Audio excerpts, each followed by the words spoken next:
Wah, keren banget. Di dalam buku ini ada bahan praktek yang bisa merubah hidup kamu. Dan ini fakta. Ini buku pribadi saya, teman-teman. Kalau kamu suka dengan cara pandang saya, kamu bakal suka banget buku ini.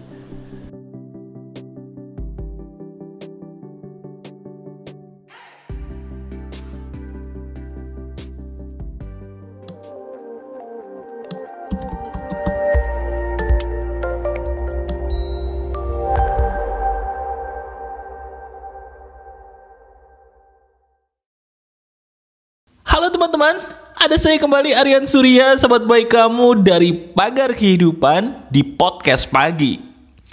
Saya akan membahas sebuah topik yang paling banyak ditonton oleh sahabat Pagar Kehidupan nih, terutama kamu ya, sebagai subscriber lama yang sudah lama mengenal saya. Betul banget. Pernah atau tidak kamu menemukan video saya yang berjudul bagaimana cara menghadapi orang yang membuat hati kita jadi lelah? Nah, kalau kamu pernah, berarti ini hari keberuntungan kamu nih. Apa yang akan saya bahas di hari ini adalah episode berikutnya atau cara berikutnya seandainya kita masih capek dan tidak tahu bagaimana cara menghadapi orang yang membuat hidup kita jadi lelah, hati jadi capek. Aduh, nggak enak tuh ya. Ya udah, yuk bersama dengan saya di hari ini, Aryan Surya, sahabat baik kamu yang selalu ada di samping telinga kamu ya.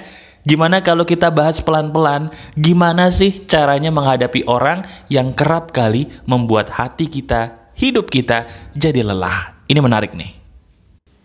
Sekarang langsung aja, Mas, saya itu sebenarnya pengen jadi orang yang positif. Bagus. Tapi kenapa kadang-kadang ada skenario dari Tuhan dalam hidup saya yang sampai detik ini, Mas, itu masih belum bisa saya terima sepenuhnya. Skenario hidup dari Tuhan yang selalu membuat saya jadi capek adalah kenapa sih kok Tuhan harus mengizinkan saya bertemu dengan orang atau orang-orang yang kerap kali membuat hati kita menjadi lelah. Coba deh, itu bukan sih yang selama ini pas banget ditanyakan oleh hati kamu kepada Tuhan? Kalau memang iya, saya langsung aja ya memberikan kamu penjelasan tanpa banyak basa-basi. Ini loh jawabannya. Pertama, kalau kita ingin mengetahui kenapa harus ada orang-orang yang membuat hati kita lelah dalam hidup kita harus berani dulu menjawab sebuah pertanyaan emas. Pertanyaan emas itu adalah, dengerin baik-baik. Kenapa sih orang itu atau orang-orang itu bisa membuat kamu jadi lelah? Coba, sekarang seperti biasa, saya akan menemani kamu untuk berpikir. Ayo kita merenung bersama-sama dengan saya di sini. Renungkan. Kenapa ya kok orang itu atau orang-orang itu membuat hati kita jadi lelah? Kenapa? Tanyakan. Sekarang saya bantu kamu sambil saya menebak ya. Apakah betul kira-kira ini tebakan saya pas banget dengan kamu nih? Benar nggak? Orang yang ada di samping kamu atau orang-orang yang sedang membuat hatimu jadi lelah, itu kerap kali melakukan tindakan-tindakan yang membuat kamu tuh jadi capek. Entah karena dia mungkin nyakitin kamu berulang kali, atau nih maaf ya, yang paling bikin jadi pusing adalah kita harus menghadapi orang-orang yang kelakuannya tuh negatif, tapi kita nggak bisa ngerubah gitu loh. Contoh misalnya, ada nih skenario dari orang yang baru nikah. Sama pasangannya sih oke-oke aja, tapi maaf, sama mertuanya kayaknya nggak akur gitu loh. Pengen jadi orang baik di mata mertua, tapi kenapa di mata mertua kok salah mulu? Atau bisa juga, ini kasus sering nih, udah nikah lama, udah mencoba jadi orang yang setia, udah berusaha jadi orang yang baik, tapi sama pasangannya justru dikhianati, sampai hati kita jadi capek banget kalau ngelihat muka dia setiap hari. Pernah seperti itu ya? Atau yang lebih pedih lagi, Mas, saya itu bukan itu. Apa? Saya ketika kerja, Mas, saya tuh kerja di kantor, kenapa harus menjumpai orang-orang yang toksik, Teman-teman saya di kantor itu semuanya toksik kalau nggak ngegosipin orang, ngejilatin atasan dengan perilaku mereka yang palsu atau fake. Itu membuat saya jadi gak enak, Mas. Rasanya tuh capek ngelihat mereka gitu loh. Iya kan? Dimana kita merasa capek batinnya melihat kelakuan orang itu pasti kalau nggak nyakitin kita, bikin kita mual. Betul atau tidak? Nah, berarti kita sepakat nih bahwa orang atau orang-orang itu membuat hati kita jadi lelah karena mereka kalau tidak sadar dengan perilaku mereka sendiri, mereka menyakiti kita dan membuat kita jadi mual. Itu dia, teman-teman. Saya ingin menjawab kamu pelan-pelan ya. Gini, kamu sadar gak sih orang-orang yang nyakitin kita itu tidak sadar? Tadi saya bilang di depan, kalau tidak sadar, orang itu bakal nyakitin kita atau ngecewain kita. Benar? Itu dia, tidak sadar. Orang-orang yang nyakitin kita itu ngerasa dirinya bener loh. Coba sekarang nih, kamu uji. Kalau diri kamu jadi korban perselingkuhan contohnya, apakah orang yang selingkuh itu mengakui bahwa iya saya salah, maaf, saya selingkuh karena saya bodoh? Kan nggak mungkin. Dikit loh. Adanya orang yang selingkuh, orang yang nyakitin kita, contohnya dalam percintaan dulu nih, biasanya mereka akan membela dirinya dengan 1001 alasan. Betul apa tidak? Nah, sama dengan yang lain, teman-teman yang tadi cari perhatian atasan lah, teman-teman yang toksik lah, orang-orang di sekitar kita yang nyakitin, mereka itu tidak sadar dengan perilaku mereka. Kalau mereka tidak sadar dengan perilaku mereka, saya mau tanya sama kamu, bisa nggak kita ngerubah mereka? Loh, saya tanya nih, tolong dijawab. Bisakah kita merubah perilaku dari orang-orang yang membuat kita lelah tadi? Seandainya kita sama-sama sepakat ya, bahwa mereka pun tidak sadar dengan kelakuan mereka. Bisakah kita merubah mereka? Kalau tidak bisa, kurang kerjaan gak sih kita mikirin gimana cara kita merubah mereka? Kurang kerjaan gak? Kurang kerjaan. Dan itu makin bikin kita jadi pusing. Kalau begitu gimana mas caranya supaya saya bisa mengatasi masalah dengan orang atau orang-orang yang membuat diri saya jadi lelah ini?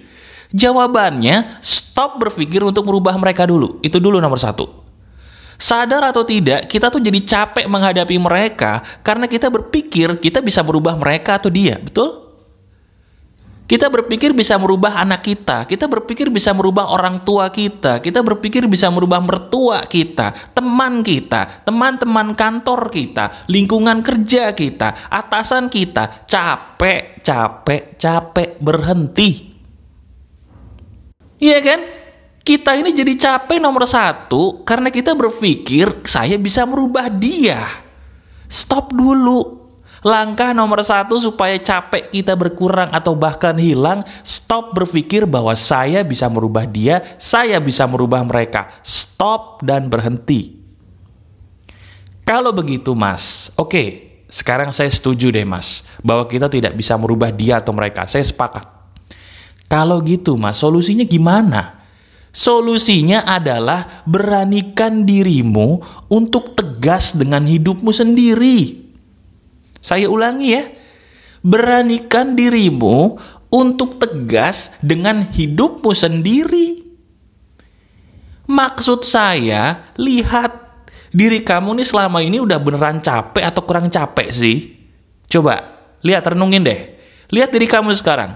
Selama ini udah beneran capek atau kurang capek dengan perilaku dia atau mereka itu? Kalau udah capek, cari solusi supaya diri kamu bisa menjauh dari mereka atau dia. Kalau memang gak ada ikatan keluarga di dalamnya, bahkan saya suruh kamu untuk pergi sejauh-jauhnya dari dia, tanpa kembali. Kalau tidak ada ikatan keluarga loh. Saya kasih contoh. Misalnya kalau ada ikatan keluarga nih, misalnya dari kamu menantu dan ada masalah dengan mertua, ini paling sering nih ya, makanya saya jadikan contoh. Jangan berpikir untuk memutuskan silaturahmi, gak boleh, itu dosa. Yang harus dipikirkan, ajak suamimu atau istrimu untuk ngontrak. Suruh suamimu atau pasanganmu tonton nih video ini, pikirkan baik-baik, kalau dia benar-benar sayang kepada kamu, dia pasti mau kok cari jalan tengah untuk ngontrak. Intinya jauhi sumbernya, bukan memutuskan silaturahmi. Itu kalau ada ikatan keluarga. Nah, kalau nggak ada ikatan keluarga lebih gampang lagi. Misalnya kamu kerja sekarang. Mas, saya udah capek mas ngelihat lingkungan itu toksik banget mas. Aduh, saya itu udah mual mas kalau ke kantor. Bukan karena kerjaannya berat doang, tapi karena saya harus ngelihat orang-orang yang bikin saya mual itu berhari-hari. Sampai Jumat, Seninnya ketemu lagi. Aduh mas, sekarang kalau kamu benar-benar udah capek dan puyeng kayak gitu, carilah kantor lain. Kalau diri kamu benar-benar punya nilai, punya value, jangan takut kehilangan kantor.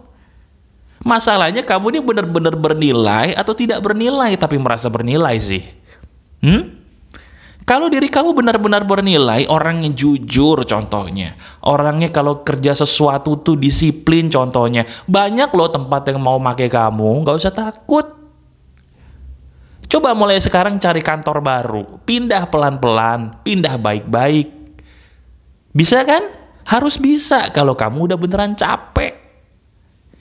Nah, bagaimana dengan teman mas? Kalau saya punya teman nih mas ya, teman saya ini orangnya tuh suka ngomongin saya di belakang terus. Capek saya mas. Sekarang saya tanya, diri kamu sama temanmu ada ikatan keluarga nggak? Ya nggak ada sih mas, tapi kan dia udah kenal saya lama mas, udah 10 tahun. Terus kenapa? Emang ada gitu aturannya kalau udah teman lama banget, terus jadi cara memperlakukannya beda gitu? Seandainya teman kita ini racun, mana aturannya? Saya mau lihat dong. Gak ada. Kalau memang dia benar-benar racun, mau dia teman selama apapun dengan kamu, dia tetaplah racun, titik. Cara mengobatinya gimana? Jauhi. Kalau perlu blok sementara, blok aja. Masalahnya kamu gak berani, betul gak? Iya mas, saya gak enak. Nah ini loh, orang itu jadi susah maju karena gampang ngerasa gak enakan. Bener apa bener? Gak enak mas kalau saya ngeblok dia. Gak enak mas kalau saya minta izin keluar grup dari WhatsApp. Gak enak mas gini, gak enak loh. Sekarang kalau kamu gak enakan terus, kamu mau punya hidup yang bahagia atau tidak sih? Mau bahagia atau ora itu kalau orang Jawa tuh. Mau bahagia gak? Kalau mau bahagia harus berani tegas dengan dirimu sendiri. Kan tadi saya bilang toh. Mas, bagaimana dengan rumah tangga mas? Saya ini rumah tangga udah cukup lama, tapi pasangan saya ini selingkuh. Aduh sakit banget mas, gimana? Sekarang saya tanya, udah capek belum? Kalau kurang capek lanjut. Tapi kalau masih sudah capek, kamu sudah capek banget, ya udah. Mau gimana lagi? Pisah baik-baik. Ya tapi mas, ya pokoknya gini ya. Ini saya tekankan lagi. Orang itu punya karakter. Karakter setiap orang itu tidak bisa berubah dalam satu malam. Bahkan dalam 10 tahun pun belum tentu berubah. Orang yang selingkuh itu karakter. Sekali dia selingkuh, dia akan selingkuh lagi. Orang yang suka ngomongin orang lain di belakang itu karakter. Sekali dia ngomongin kamu di belakang, dia akan ngomongin kamu lagi. Jadi pertanyaannya, diri kamu tuh udah capek atau kurang capek? Kalau udah capek, tinggalin dia, tinggalin mereka. Kamu tidak bisa merubah karakter seseorang. Kamu hanya bisa menyelamatkan dirimu dari karakter orang-orang yang meracunimu. Itu fakta. Jadi sekarang, udah deh. Gak usah terlalu banyak kata tapi. Hidup kamu nih jadi gini-gini aja, mohon maaf, karena terlalu banyak kata tapi kan. Coba, kurang baik apa Tuhan menyediakan diri kamu untuk bertemu dengan video saya ini? Kurang baik apa? Apakah ini semua kebetulan? Oh tidak.